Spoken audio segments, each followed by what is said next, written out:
सेवा शैलीबद्दल संबोधित करणार आहेत. त्यामुळे जोरदार टाळ्यांनी त्यांचं स्वागत झालं पाहिजे.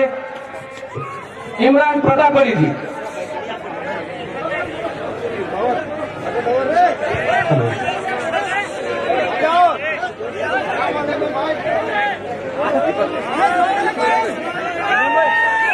देगलूर की इस सरजमीन पर हजारों की तादाद में मेरी आंखों के सामने मौजूद मेरी माएं, बहनें, बुजुर्ग और नौजवान साथियों,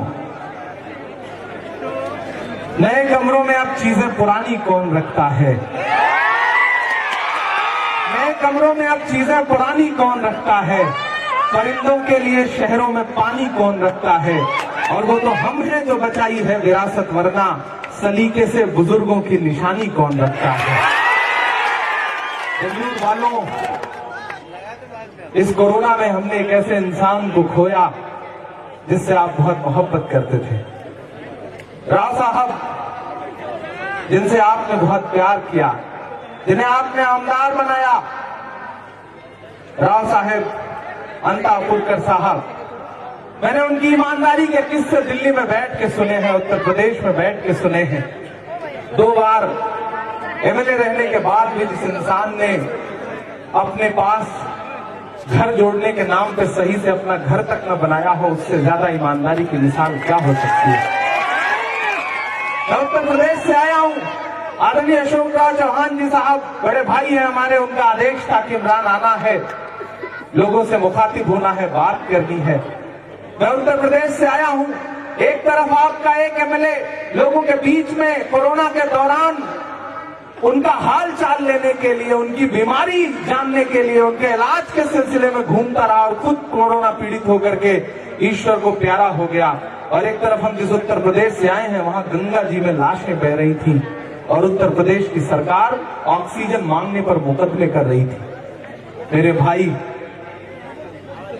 राव साहेब से आप जो मोहब्बत करते थे उसका कर्ज चुकाने का वक्त आ गया है। जितेश नौजवान साथी हैं, पढ़े लिखे हैं, आपका दिया गया एक एक वोट दरअसल इन्हें वोट नहीं होगा, बल्कि राव साहब को सच्ची श्रद्धांजलि होगी जो आप 30 तारीख को देंगे। इसी कोरोना में हमने 2 और अहम लोगों को खोया है। यहां से दिगलूर से मरहूम कैसर देशमुख साहब, उनके तमाम चाहने वाले यहां मौजूद हैं। मरहूम सैयद निसार भाई, इन दोनों लोगों को खोया है, हम इनके लिए भी दुआ करते हैं। मैं आपके बीच में तकरीबन 1500 किलोमीटर दूर से आया हूं और ये कहने के लिए आया हूं कि ये लड़ाई सिर्फ एक एमएलए का इलेक्शन जीतने की नहीं है। दरअसल दिल्ली में बैठे हुए कुछ लोग चाहते हैं कि महाराष्ट्र की सरकार स्थिर ना रहे, महाराष्ट्र की सरकार को रोज परेशान किया जाए। 2 गुजराती व्यापारी ये चाहते हैं कि उनके अलावा देश में कहीं कोई सर उठा के ना चले। लेकिन मैं महाराष्ट्र की मिट्टी को सलाम करता हूं, डॉक्टर बाबा साहब भीमराव अंबेडकर की सरजमीन को सलाम करता हूं, छत्रपति शिवाजी महाराज की सरजमीन को सलाम करता हूं कि जिसने दिल्ली के उन दोनों गुजराती व्यापारियों को बताया कि तुम्हारी दादागिरी कहीं और चलती होगी, ये महाराष्ट्र है, यहां तुम्हारी दादागिरी नहीं चलने पाएगी। मैं आज आपके बीच में कहने आया हूं कि सिर्फ एक छोटा सा चुनाव है, ये कहने के लिए कि एमएलए का चुनाव है, लेकिन भारतीय जनता पार्टी ने अपने कई कैबिनेट मंत्री यहां पर पहुंचा दिए हैं। एजेंसियां घूम रही हैं। इस चुनाव को सिर्फ भाजपा नहीं लड़ रही है, जाने कितने बेनाम भाजपा के सहयोगी इस चुनाव को लड़ रहे हैं, इसलिए आपकी जिम्मेदारी बहुत बढ़ जाती है। मैं आज आपके बीच में यह कहने भी आया हूं कि दरअसल 30 तारीख को जब आप ईवीएम का बटन दबाएंगे तो सिर्फ एक वोट नहीं देंगे, बल्कि 2024 में दिल्ली से नरेंद्र मोदी की गद्दी को उठाने के लिए ताबूत में कील ठोकने का काम करेंगे। और अगर आपने ये कर दिया, ये मैसेज दे दिया, जितेश को सदन में पहुंचा करके, विधानसभा में पहुंचा करके कि महाराष्ट्र पूरी तरह से तैयार है तानाशाही से लड़ने के लिए, तो उन तानाशाहों के हौसले पस्त हो जाएंगे। मैं उत्तर प्रदेश से आया हूं, मुझे अच्छा लगा, मैं अभी अशोक भाई को सुन रहा था कि यहां किसानों के लिए जब उनकी फसलें बर्बाद हुई तो सरकार ने उनके मुआवजे की कोशिश की। अशोक भाई लगातार लड़ रहे हैं। यहाँ सोयाबीन की फसल बर्बाद हुई तो अशोक भाई उनके लिए लगातार लड़ रहे हैं। लेकिन हमारे उत्तर प्रदेश में क्या हो रहा है, किसानों के ऊपर गाड़ियां चढ़ा दी जा रही हैं, उन्हें कुचल दिया जा रहा है। दिल्ली के बॉर्डर पर 400 से ज्यादा किसान शहीद हो चुके। मुझसे मीडिया के साथियों ने कहा कि इमरान साहब किसान आंदोलन पर आप क्या कहते हैं। मैंने कहा नरेंद्र मोदी जी ये तय कर लें कि 400 से ज्यादा किसानों की मौत हो चुकी है और कितने किसानों की जान लेने के बाद वो कृषि कानून को वापस लेंगे। तुझको कितनों का लहू चाहिए अर्ज़े वतन, कितनी आंखों से कलेजा तेरा ठंडा होगा। नरेंद्र मोदी जी बता दें कि कितने और किसानों की शहादत के बाद उनके कलेजे को ठंडक मिलेगी। शायद किसान उतनी और शहादत दे दें, लेकिन उद्योगपतियों की ये सरकार मानने को तैयार नहीं। यहाँ तमाम दलित भाई बैठे हैं। मैं आज यहाँ इसलिए और आया कि मैंने अपनी आंखों से हाथरस की बिटिया की जलती हुई लाश देखी है। हाथरस की उस दलित बिटिया को जिसके साथ बलात्कार करके रात के 2 बजे उसकी लाश को जबरदस्ती पुलिस ने जलवा दिया। अगर उनके लिए कोई खड़ा हुआ तो सिर्फ राहुल गांधी और प्रियंका गांधी खड़े हुए और हाथरस की बिटिया के पास जाकर के उसे इंसाफ दिलवा करके उसके लिए लड़ करके आए। मैं उन लम्हों में उनके साथ खड़ा था। मैं आपके बीच आज इसलिए आया हूं क्योंकि मैंने देखा है लखनऊ से लखीमपुर की सड़कों पर प्रियंका गांधी जी को बारिश के बीच में भी किसानों के लिए लड़ते हुए। और उस दिन जब लखनऊ से लखीमपुर प्रियंका गांधी जी रात में जा रही थी, आप सारे लोग सोशल मीडिया पे देख रहे थे, तो ऐसा लग रहा था कि प्रियंका गांधी नहीं बल्कि इंदिरा गांधी चल रही हैं। लगातार आम आवाम के लिए लड़ने का काम अगर कोई कर रहा है तो कांग्रेस पार्टी दिल्ली में कर रही है और यहाँ महाविकास अघाड़ी की सरकार कर रही है। महाविकास अघाड़ी के जितने सहयोगी बैठे हैं, मैं सबका स्वागत करता हूँ। चंद्रकांत भाई का स्वागत करता हूँ, उन्होंने बहुत अच्छा भाषण दिया। अशोक जी ने आपसे अपना एक नाता जोड़ा है और आज मैं ये कहने आया हूं कि कल अशोक भाई का जन्मदिन है। आप लोगों को पता है या नहीं पता है? अशोक राव चौहान साहब का कल जन्मदिन है और जन्मदिन पर हमारे उत्तर प्रदेश में तो तोहफा देने की परंपरा है। आप भी देते ही होंगे, गिफ्ट देने की परंपरा है ना। तो अशोक भाई के लिए सबसे बड़ा गिफ्ट ये हो सकता है कि अपने जितेश को बहुत बड़े वोट से जितवा दीजिए। इससे बड़ा तोहफा नहीं हो सकता। और मुझे पूरा यकीन है कि आप से जो रिश्ता अशोक राव चौहान साहब ने जोड़ा है। मैं परसों झारखंड में था, कल बिहार बाई इलेक्शन में था, आज मुझे रामपुर और बरेली रहना था क्योंकि प्रियंका गांधी जी की प्रतिज्ञा यात्राएं चल रही हैं। लेकिन मुझे अशोक भाई ने कहा कि इमरान भाई, मुझे देगलूर के लोगों ने कहा है कि इमरान को बुलवाइए। मैंने कहा अशोक भाई बहुत मुश्किल होगा, कैसे आ पाऊंगा, बहुत कार्यक्रम लगे हुए हैं। तब इन्होंने कहा कि इमरान भाई, देगलूर के लोगों से मेरे पिताजी के समय से उनका रिश्ता है, वो मेरे पिताजी के सहयोगियों में से हैं, मैं उनकी बात टाल नहीं सकता। मैंने कहा अगर आप अपने पिताजी के साथियों की बात नहीं टाल सकते तो आप भी मेरे बड़े भाई की तरह हैं, मैं आपकी बात नहीं टालूंगा। मैं आ रहा हूं, लोगों से मुलाकात करूंगा, लोगों के सामने अपना दामन फैलाऊंगा और उन्हें बताऊंगा कि ये बहुत मुश्किल वक्त है, ये लड़ाई बहुत बड़ी लड़ाई है और इस लड़ाई में सबको आगे आना पड़ेगा। डरने से काम नहीं चलेगा। राहुल गांधी जी कहते हैं डरो मत, ये जो नफरत वाली ताकतें हैं डरो मत इनसे, और नहीं डरोगे तो कोई ताकत नहीं है जो आपको आगे बढ़ने से रोक सके। अकलियत के बड़ी तादाद में यहाँ लोग बैठे हैं। मैं आपसे भी कहना चाहता हूँ, बहुत सारे सर मुझे ऐसे दिखाई पड़ रहे हैं जो यहाँ मौजूद हैं। भारतीय जनता पार्टी कई तरह से इलेक्शन लड़ती है, कई तरह से साजिशें करती है। यहाँ भी एक साजिश के तौर पर एक गैस सिलेंडर छोड़ दिया गया है, लेकिन उस गैस सिलेंडर में गैस कौन भरवा रहा है आप सारे लोगों को पता होगा। पता है कि नहीं पता है? उस गैस सिलेंडर में गैस कौन भरवा रहा है आपको पता है ना? तो फिर उस गैस सिलेंडर की गैस भी निकालने का काम आप ही को करना है, क्योंकि ये वही भाजपा है। यहाँ बड़ी तादाद में माएं बहनें बैठी हैं। ये वही भाजपा है कि जब 2014 में नरेंद्र मोदी जी के बड़े बड़े पोस्टर लगते थे तो लिखा जाता था कि बहुत हुई महंगाई की मार, अब की बार भाजपा सरकार, और बदले में क्या मिला? 365 और 360 रुपए का गैस सिलेंडर आज 1000 रुपए के पास पहुंच गया है। पेट्रोल 60 रुपए वाला 100 रुपए के पार पहुंच गया है। और वो आदमी जो कहता था तिजोरी की चाबी मुझे सौंप दो, मैं देश नहीं लुटने दूंगा, वो आज कहाँ है? कभी देखा है वो आज कहाँ है? कहाँ सोया है चौकीदार, चौकीदार का नाम आते ही आप इतना किलस जाते हैं, समझ में आता है कि आपका गुस्सा कितना बड़ा है उससे। मैं नाम नहीं लूंगा, नहीं चौकीदार को आप जान जाएंगे कि मैं नरेंद्र मोदी जी की बात कर रहा हूँ। कहाँ सोया है चौकीदार, कहाँ सोया है चौकीदार, पेट्रोल ने सेंचुरी मार ली, पेट्रोल ने सेंचुरी मार ली, गैस 800 पार, कहाँ सोया है चौकीदार, कहाँ सोया है चौकीदार। देश चाय बेचने वाला पूरा भारत बेच रहा है। पिछले दिनों पार्लियामेंट में खड़े होकर के नरेंद्र मोदी जी कह रहे थे कांग्रेस ने 70 साल में क्या बनाया, बताइए क्या बनाया कांग्रेस ने। राहुल गांधी जी बगल में बैठे थे, उन्होंने पीछे मुड़ के कांग्रेस के लोगों से कहा मत बताना, वरना जो बताओगे ये उसको भी बेच देंगे। चाय बेचने वाला पूरा भारत बेच रहा है। पिछले 7.5-8 साल में आपने सुना मैंने चाय बेची, मैंने चाय बनाई। पूरे भारत में नरेंद्र मोदी जी एक ऐसा व्यक्ति सामने ला दे जिसने उनकी बनाई हुई, उनकी बेची हुई चाय पी हो, तो शायद नहीं मिलेगा।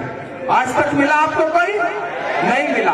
आप अंदाजा लगाइए कि किस दर्जे का झूठ बोला जाता है कि चाय बेचने वाला पूरा भारत बेच रहा है, इसी काम में हासिल उसे महारत बेच रहा है, इसी काम में हासिल उसे महारत बेच रहा है। रेल बिक गई, तेल बिक गई, बिका हवाई अड्डा, देश के तमाम हवाई अड्डे बेच दिए और वहां क्या बोर्ड लग गया? अडानी एयरपोर्ट। लेकिन मैं महाराष्ट्र को सलाम करता हूं कि जब छत्रपति शिवाजी महाराज एयरपोर्ट का नाम हटा करके वहां बोर्ड लगाया गया अडानी एयरपोर्ट, तो महाराष्ट्र के लोग उठ खड़े हुए और उन्होंने उस बोर्ड को हटा के फेंक दिया और कह दिया यहाँ पर किसी व्यापारी के नाम का बोर्ड नहीं लगेगा, जो महाराष्ट्र की अस्मिता से जुड़े हुए लोग हैं उन्हीं के नाम का बोर्ड लगेगा। मैं महाराष्ट्र के इस तेवर को सलाम करता हूं कि रेल बिक गई, तेल बिक गया, बिका हवाई अड्डा, सब कुछ बिकता देख के खुश हैं अपने जेपी नड्डा। जनता महंगाई की मारी, जनता महंगाई की मारी करती हाहाकार, कहाँ सोया है चौकीदार, कहाँ सोया है चौकीदार, पेट्रोल ने सेंचुरी मार ली, गैस 800 पार, कहाँ सोया है चौकीदार, कहाँ सोया है चौकीदार।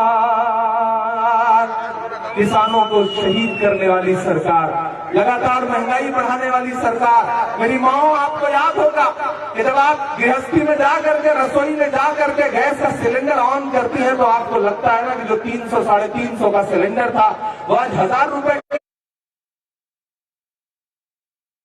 पहुंच गया। जब आप कढ़ाई में सब्जी डालने के लिए, सब्जी बनाने के लिए तेल डालती हैं तो आपने देखा है ना कि जो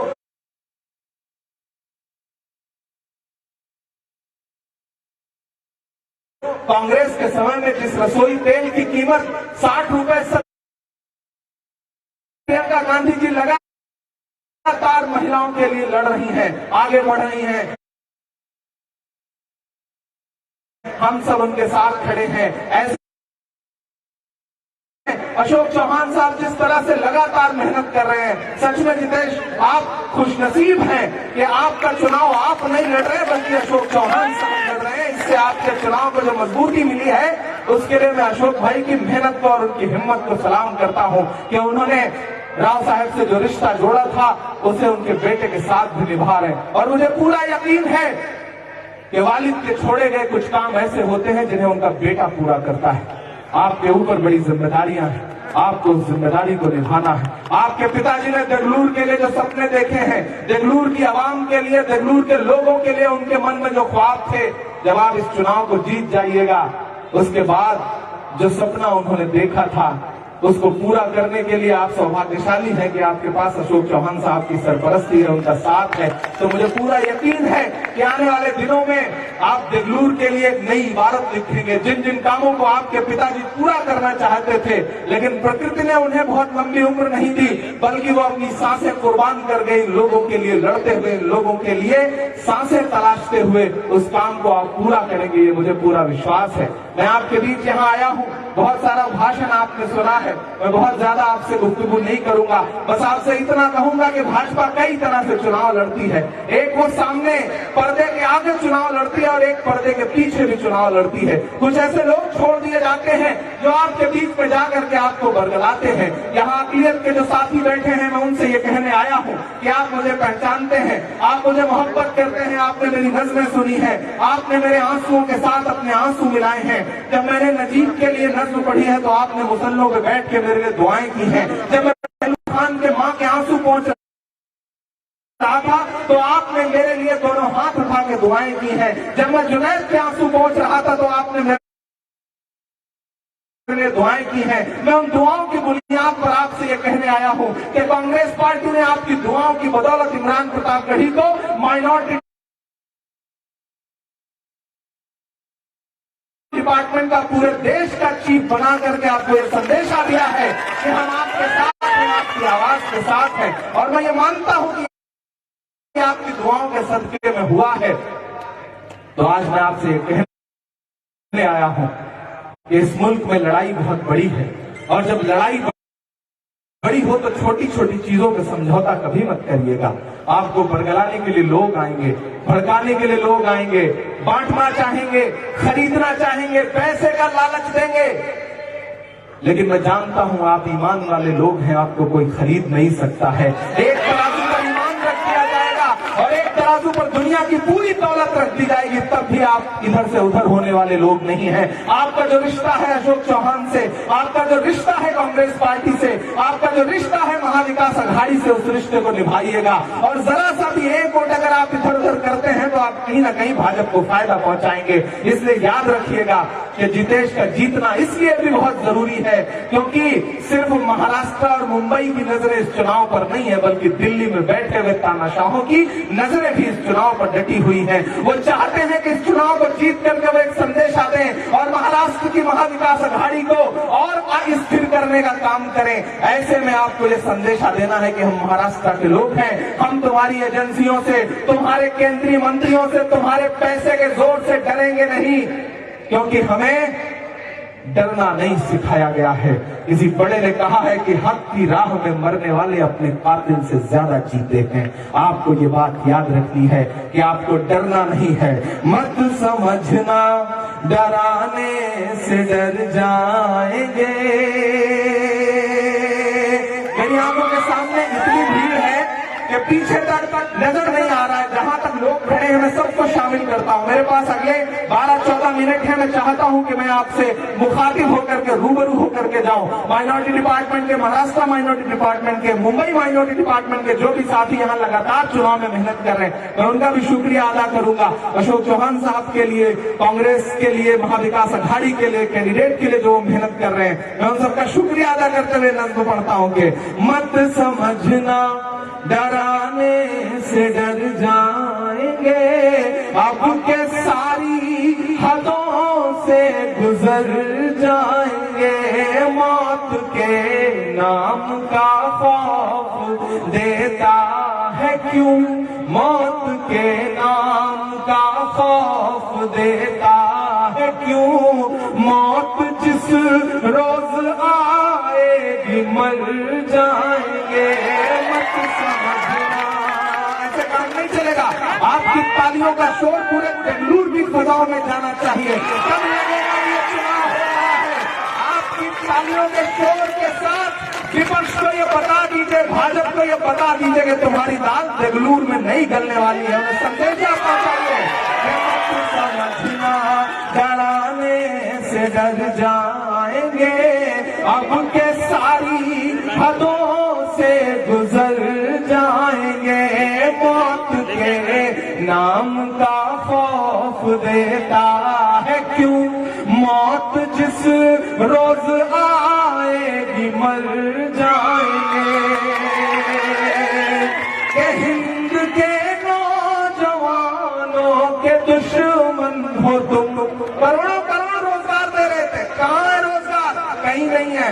कि हिंद के नौजवानों के दुश्मन हो तुम, आरती और अजानों के दुश्मन हो तुम, आरती और अजानों के दुश्मन हो तुम। पूरे देश में अगर भारतीय जनता पार्टी की दिल्ली की सरकार किसी स्टेट से सबसे ज्यादा डरती है तो वो महाराष्ट्र का स्टेट है। जानते हो क्यों? क्योंकि एक तरफ अशोक भाई बैठे हैं, एक तरफ शिवसेना के साथी बैठे हैं, एक तरफ एनसीपी के साथी बैठे हैं, बाकी जो सहयोगी दल है एक तरफ बैठे हैं। इमरान खड़ा है माइक पर। भाजपा डरती है इस एकजुटता से, भाजपा डरती है इस कौमी एकजहती से, भाजपा डरती है मोहब्बत से। वो सिर्फ और सिर्फ नफरत करके इस देश पर शासन करना चाहती है। पिछले 3 दिन पहले जब मैच में मोहम्मद शमी को ट्रोल किया जाने लगा तो पूरे देश में राहुल गांधी खड़े हुए और उन्होंने कहा कि नहीं, ये मुल्क सिर्फ और सिर्फ मोहब्बत से चलेगा, नफरत से नहीं चलेगा। आपको ये समझना पड़ेगा अक़लियत के साथियों कि महाविकास अघाड़ी की सरकार जिस दिन से महाराष्ट्र में बनी है, नफरत वाली ताकतें कहीं सर नहीं उठा पा रही हैं। इसलिए भी देश का जीतना बहुत जरूरी है, एक संदेशा देना बहुत जरूरी है कि हिंद के नौजवानों के दुश्मन हो तुम, आरती और अजानों के दुश्मन हो तुम। पहले तो हिंदू मुस्लिम के दुश्मन थे पर अगले मिसरे पे सुन के मुझे बताना सच्चा हो तो क्या? पहले तो हिंदू मुस्लिम के दुश्मन थे पर आजकल तो किसानों के दुश्मन होते के अन्नदाता से उलझे हैं इस बार ये। अब किसी मुंबई तक नहीं, नागपुर तक नहीं, बल्कि दिल्ली तक जाए आपकी तालियों का शोर। के अन्नदाता से उलझे हैं इस बार ये, अन्नदाता से उलझे हैं इस बार ये। मोदिया शाह हो सब सुधर जाएंगे, मत समझना डराने से डर जाएंगे, अब के सारी हदों से गुजर जाएंगे। आपके बीच में लोग आएंगे, समझाएंगे कि आखिर कांग्रेस ने क्या दिया इस देश को। बहुत सारे एजेंट आएंगे भाजपा के भेजे हुए जो आपको अक़लियत के लोगों को खासतौर से कहेंगे कांग्रेस ने क्या किया इस देश को। तब पलट के उनसे कह देना कांग्रेस ने डॉक्टर जाकिर हुसैन को इस देश का राष्ट्रपति बनाया, कांग्रेस ने फखरुद्दीन अली अहमद साहब को इस देश का राष्ट्रपति बनाया, कांग्रेस ने मौलाना आजाद को इस देश का शिक्षा मंत्री बनाया। उन्हें पलट के कह देना कांग्रेस ने डॉक्टर मनमोहन सिंह साहब को इस देश का राष्ट्रपति बनाया, कांग्रेस ने अब्दुल रहमान अंतुले को महाराष्ट्र का मुख्यमंत्री भी बनाया था। वो कांग्रेस ही है जो इस तरह की बातें करने आए, उन्हें समझा देना। और भी अगर कोई कुछ कहे कि कांग्रेस ने क्या दिया तो उन्हें अंत में बता देना कि हमने ज़मज़म दिया, आबे गंगा दिया। पीछे तक लोग हैं, आप भी शामिल हो। आज से ये इलेक्शन सिर्फ जितेश का नहीं है, आज से इलेक्शन सिर्फ अशोक चौहान का नहीं है, आज से इलेक्शन सिर्फ महाविकास अघाड़ी का नहीं है, आज से इलेक्शन एक एक आदमी का है, देवलूर की एक एक आवाम का है। यहाँ से जब उठिएगा, यहाँ से जब घर जाइएगा तो एक एक आदमी को 100-100 लोगों तक अगले 2-3 दिन में पहुंचना है। जितने रिश्तेदार हैं, जितने दोस्त यार हैं, सबको फोन करके कहिए कि यार इस बात तो बात वजूद की है, इसलिए भाजपा को हराना ही है। ये आपको करना पड़ेगा कि हमने ज़मज़म दिया, आबे गंगा दिया, तुमने भारत को दंगा ही दंगा दिया। और अब तैयार है ना डीपी सावंत साहब, अमर राजूरकर साहब, इन लोगों ने भी बड़ी मेहनत की इस प्रोग्राम के लिए, मैं इनका भी शुक्रिया अदा करता हूँ। जितेश भाई और आगे आओ यार, आपको विधायक बनने से पहले एक बार कहने लगा लूं, बाद में तो आप बनोगे कि हमने ज़मज़म दिया, आबे गंगा दिया, तुमने भारत को दंगा ही दंगा दिया, तुमने एक रंग के ख्वाब देखे मगर